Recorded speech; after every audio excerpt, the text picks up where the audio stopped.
we figured out batting 250, 300 is good enough. He batted 278. Derek batted 640. Derek, I said, you get on base even if you have to step into the pitch, son. And that's what he did. He also had more walks. He says, if you get behind in the count, you step into the pitch, son. And that's what he did.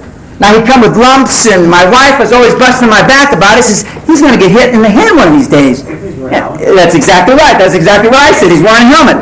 Now, the only way he got knocked out is one day I was pitching to him, trying to practice with him, and I knocked him out myself because we weren't wearing helmets. And I bring him home, and he's got the string of the baseball on his cheek, and my wife says, what the hell happened? Did Dan throw the ball at him? And we said, we're not going to tell Mom about this. And then as soon as I leave to go someplace, my wife's working on him, trying to get him. She says, Dad hit me with a baseball, but I promise not to say. But he wasn't preconditioned. Now, it would be almost impossible for him to do it next year because now he knows. He led the league in batting. They won the title, their little title, and so it's going to be impossible. But you have been preconditioned. One of the things that I'll tell you, and we have a banker in the room, right? Yes, I can tell by some of my bankers. I'm here to tell you, all interest rates are negotiable. They are negotiable. My mother and father would never even dream to negotiate a mortgage rate. That's all I would do. I don't care what the bank says. But there's many, many things that we do in business that we've been preconditioned. Let me give you another example of quantum geometric thinking. When President Kennedy, they just opened some deal in Boston for John Kennedy Museum, a new wing. On that day that he was inaugurated in 1960, he pointed at the moon and said, within this decade, we will put a man on the moon. Anybody remember that? Yeah. And we will come back safely. It will be before the Russians, and there was all kinds of other things. Do you realize, as we know it today, there was no NASA? We had no infrastructure. We didn't even have a rocket that could get a 200-pound payload up. We didn't have rockets as good as Scud missiles. A lot of things happened, didn't they? Very short period. And we put that guy on the moon, and on October something or other, I take one step for whatever he said, giant step. That's what I profess. When you're in your business plan, and when you're thinking about your business, pretend that you're a long jumper, 30 foot. All they look at is the 30 feet. They don't look at all the things that happen in between.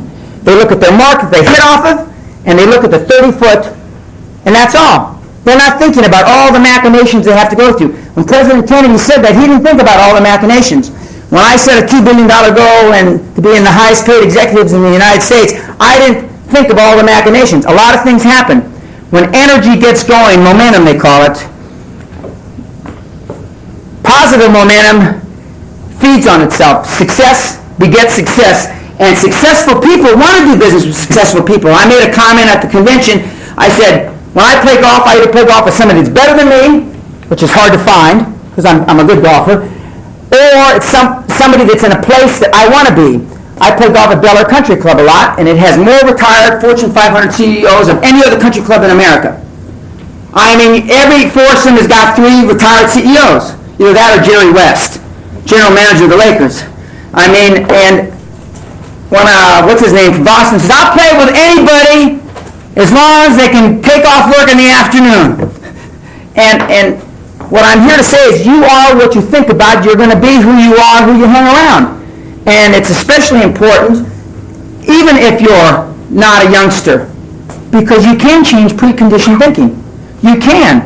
I've seen people change, like Ray Kroc, 57 years old. You only hear about a few of those, because only a few of the people that when they get to that age, or in their 60s or 70s, only if you believe that you can change your thinking.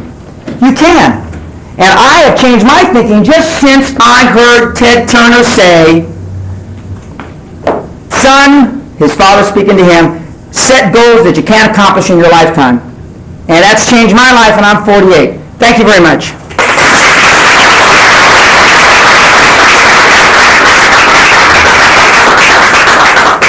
Fun part's the question. Yes, sir. Dan, what the hell do you do for relaxation?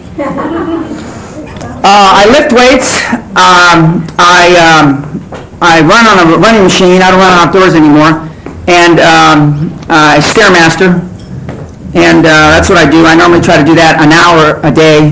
but it depends on what time of the day. I have a gym in my home. I have an office in Los Angeles. I only go to it 2 days a month, 1 day every other week. I don't go into my office. I found the office too disruptive. It's 4 million calls and thousands of, not thousands, a lot of faxes. And so I have an office at my home, and I have an office in my home in Houston and at the castle. So, but I get up normally at 7 in the morning. I'm in the office by 7:30, my office in my home. And although I may go to a Little League game or my daughter's ballet, which is one of the reasons I stay home now, is because I want to try to, I don't like to use the word makeup for the years I wasn't there. In 1987, there's a thing that I call pay price to action. It's what you're willing to pay for the success that you think you want. Because all the problems and challenges, and I still call them problems. I don't like this 90s challenges crap. They're problems. Let's just say we're all 10 pounds overweight. We know what it takes to lose 10 pounds, don't we? Sure. We don't care. We still drink, eat. At least I do. I should lose 10 pounds. So what? I like to drink a half a bottle of gin every night, and I don't care. We all know what it's going to take to make our business grow stronger. In 1987, I was away from my family 242 days. 242. Only reason I know that is because the Inland Revenue, the taxing authority in the UK, chases my butt, and they keep track of me going in and out of the country. And at that time, I lived in the United Kingdom. And my daughter was just born. She carries a British passport. She was just born. So the first year of her life, I was gone 242 days. I tell my wife, she didn't know. Now, psychiatrist buddy of mine says, Dan, they know when you're not there. They know. So that was a price that I was willing to pay. And so for relaxation now, I try to make it part of my work. And I take my children once in a while to hear me speak. My son was here. I gave a big speech, commencement speech. Well, I went to school a couple of years ago, and the reporters came up and asked him, Dan Jr., they call him Mr. Pena, what did you think of your dad's speech? He says, I've heard that all my life. And he said, which I made him not put in the paper, he says, that's that 5 credos crap Dad preaches. He says, I heard that all my life. And unlike most journalists, he kept his word and he didn't put in the 5 credo crap. Wouldn't sound great coming from a 10-year-old kid. But I find business relaxing. I find making money a lot of fun. It sure as hell better. I've been poor and I've been rich. And whoever said that too. I like it. And all these guys, like Rick Scott and these guys, and I wrote a letter to Rick here recently to ask him if he would consider doing some of my castle seminars in the summer for old time's sake, because he's from Scotland. His family's Scottish, so maybe he will. But, they find business relaxing. I like to play golf. I'm a pretty good golfer. But I find this invigorating. Joe asks me every time I say, why do you want to do this, Dan? This is a tough business. I plan on dominating the personal development business. Everybody, and is this still? Yeah. Oh. You can say it, I'll clean it up. Okay. Everybody that is in the personal development business today, including the very biggest names. Like what? What? Like what name? His last name, it starts with an R. Doesn't have a pot to piss in. They got no money. And all the money they do have, they made it by selling tapes, books, and putting asses on seminar seats. I'm the only guy in the country that we can find that has really built a company, not once, but twice and 3 times, that's actually doing this. So I can relate to your problems. You ask some of your business problems to some of these other guys, they look at you like, they give you some hocus-pocus marketing answer, make more phone calls. Or, insurance, I heard a guy at insurance salesman say, well, how do I get my sales up? Make more phone calls. Now, the guy knew that. He didn't, but he wanted to know about, and I sold insurance. I was once the leading insurance salesman on Wall Street in the 70s. Tell us about your castle in Scotland. Why do you live in Scotland, and what's it like? In When are you going to bring all the CEO club over? In 1984, I moved to the UK as part of a goal that I had, and I took my company public, and I retired at age 39 because that was a goal I had. If I had set 35, see, by the way, I don't believe in time limits to setting goals, and we don't have time to go through that, but I retired, and I wanted my family to be raised in a different social economic milieu than my wife and I. My wife's adopted. I'm an only child. My dad was a policeman. Her dad was a meter reader. Is that right? Gas meter reader, yeah. And I wanted to be in a different environment, so we moved there and we found a great estate. Lloyd's of London has called it the finest appointed estate in the United Kingdom. It's a very special place. It's cost a lot of money to refurbish, and it's one of the great places in Great Britain. And when I decided to go in this business a year ago, I decided I wanted to have, and I believe the chairman of Chemical Bank said what he was saying is perception is reality, and yesterday's dreams are today's realities. That was my dream, and what better metaphor to teach people in. So I give a very closed workshop, if you will, a week seminar. I only take 6 people, 6 couples. And we said we dress for dinner twice a week, black tie. Peter, my butler, serves us cognac in the library, and we discuss business problems. We play a lot of golf, a lot of tennis. We only work at the seminar 4 or 5 hours a day for 4 days and 1 day a half a day. And because it's light till 10, 11 o'clock at night, for those of you that play golf or tennis, I mean, we have a lot of fun. And we've isolated or devoted 3 weeks in May, in May, beginning of June, for the CEO Club. I give many more than 3. And you'll be getting a letter in the next week or 2 that outlines it, and we're going to have a lot of fun. We've already got a lot of interest from CEO Club members, and we've already got a lot of people that are going. But it's a great place to have a lot of fun, and it's if you want to be pampered and live in the lifestyle that you should get used to. And that's the whole point of it. It's like when I take people from the barrio to my place in California overlooking the Pacific Ocean, it's because I want to show them that you can do it in your lifetime, just like I did. I take them to where my house was in the ghetto, and I take them to my place, 3.5 acres overlooking the Pacific Ocean, and I show them pictures of the castle, because you can do it. And you can do it in my lifetime, and it doesn't take that long. I mean, if you're willing to, how much you want to sacrifice. Yes, sir. There are a few things that you mentioned that I wanted to ask you about. Perception is reality. You also mentioned that cost is not the issue, but revenues are. And with Cost control. Cost control. Right. Revenues are. With those things in mind, and also thinking in terms of a quantum leap in your thinking process, going from where you are today to that unachievable goal, how would you deal with delegation? And also related to that would be if you are presumably you have an organization in your company now which is coping with the situation as it is. How do you make that quantum leap? Good question. Restructure that. Okay. Quickly, number 1, if you're a control freak and you can't delegate, and you can't give or you won't give, because you won't give full authority and full responsibility. And if you won't promise not to eat their butt out when they make a mistake, and if you won't do those things, then what I'm about to say is impossible. Because you have to delegate both authority and responsibility. I allowed my employees to make $1 million mistakes.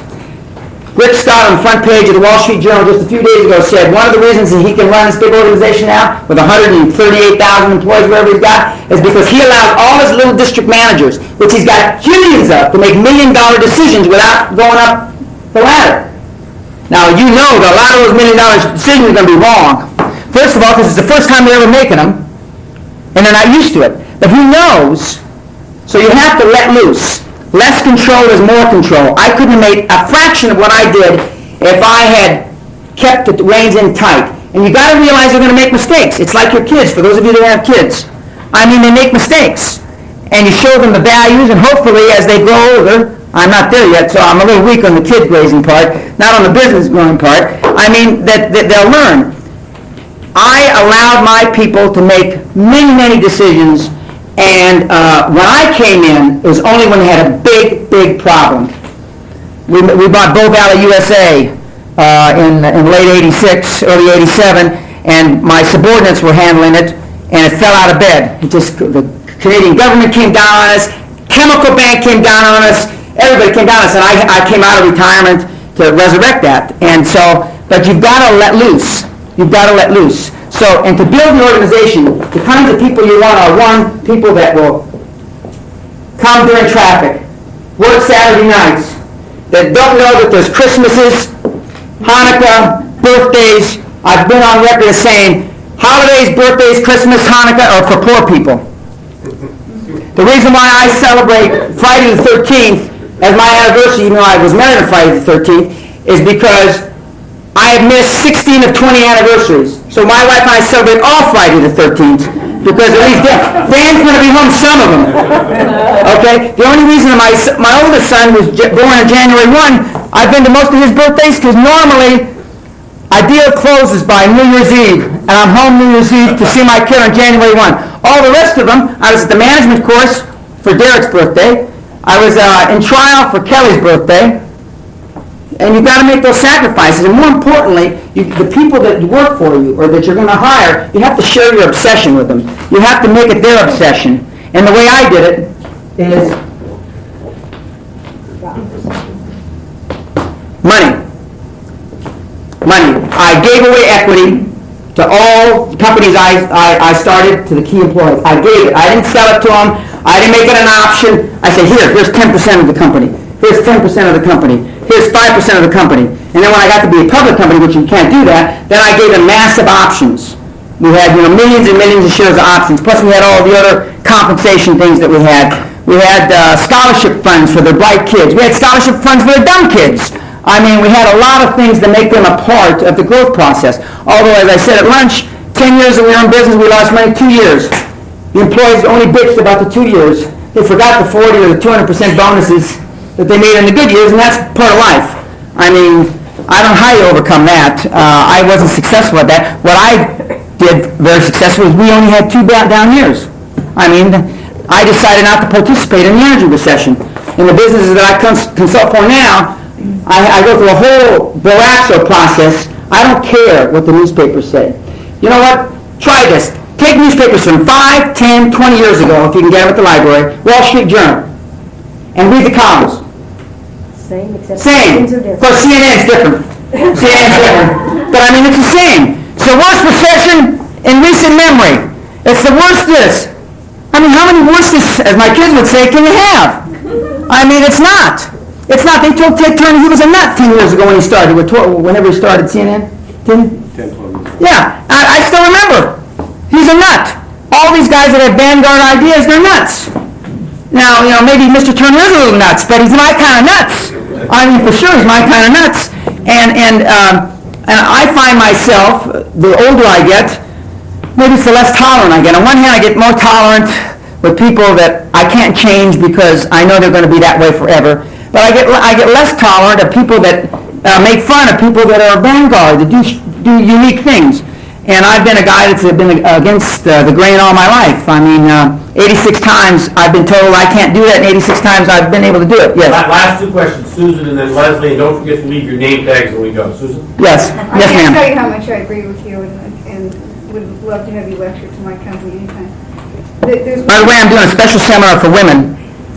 But anyway, I already told you that. There's one thing that I'm concerned about and I'm confused about, and that is, you mentioned Mike Milken. What about integrity? No. I didn't mean it that way. You have to draw the line. Good business and fair business. I've never done anything dishonest, immoral. But see, I thought with Michael Milken's principle of letting people find finance that couldn't, I'm 100% behind. What he did, or what he purported to do, or what they proved he did, was obviously wrong. That's not what I mean. I mean his concept of taking people that couldn't find finance and developing the junk market business. By the way, I'm one of the first guys he ever turned down. My claim to fame, he turned me down. He didn't like my deal. It gave me that much more resolve. I know him through Lowell because one of my partners went to law school with his brother. So you have to draw the line. Integrity will out. One of the reasons that lawsuit was so important to me, and I won on all 32 counts, and the reason I didn't settle and I wanted a jury verdict is because the cloud is gone. Now all the people that say, Dan, it doesn't make any difference, you got sued for all that stuff, when it really did. Even my bankers, now they love me again. Dan, we knew you'd come out. Where are you going to put that money, Dan? Where are you going to put that money? But no, integrity, my integrity, my honor is much more important. There's 2 or 3 things worth dying for, and that's one of them, integrity. Leslie, last question. Yes, ma'am. How much do you think it would have cost you in terms of your success had you decided to make it a point to be there for your kids' birthdays or your anniversary?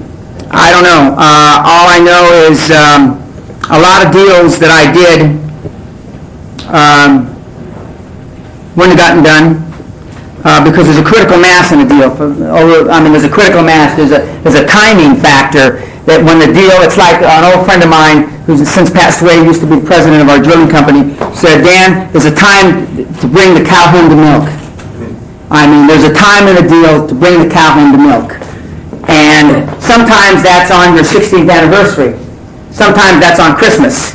You know, I made the Israelis sign my deal on the Sabbath at 10:30 at night Friday, because I was dealing with Orthodox, and they told me, and I knew I'd have the most leverage if I could get them past sundown on Friday night, and that's what I did. And it killed them. It killed them to do that. They said they wouldn't. I said, well, I'm leaving. So it was a bluff. It's like two cars going to collide, and they found out I'm on the way to the airport. They had to stop me. They had the police stop me. And they brought me back and we signed it. There's a time when the cow, you got to bring it home to milk. And a lot of times those are on days you ought to be with your loved ones. But I don't know anybody that made a lot of money in a balanced way. One closing comment. Napoleon Hill, in his book, Think and Grow Rich, and all his tapes, he interviewed 500 people over 20 years. Got paid no money. They said he was an idiot. Only 3 people of the 500, 3, Burroughs, Edison, and Carnegie, were almost happy. 3 of the 500. Super success ain't for everybody, ladies and gentlemen. Okay, if you want to hunt with the big dogs, you got to get up off the porch. 3, now just think of that. 3 people out of 500. Thank you very much.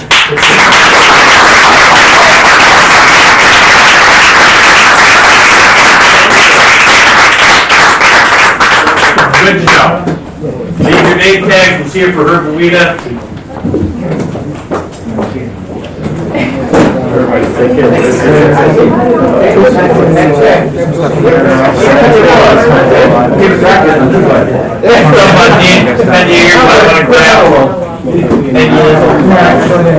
Want to hang with some big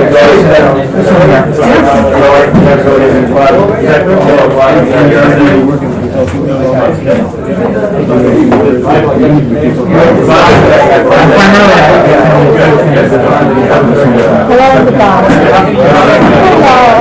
Nice to see you. Good to see you again. How are you? I'm fine, and you? They say that I was one of those that was arranging a meeting. Arranging a meeting with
Is there anything I've ever seen before? What kind of companies do you work with? Well, I went in Ohio, I went in California, I went to Castle too. You are, okay. Municipalities.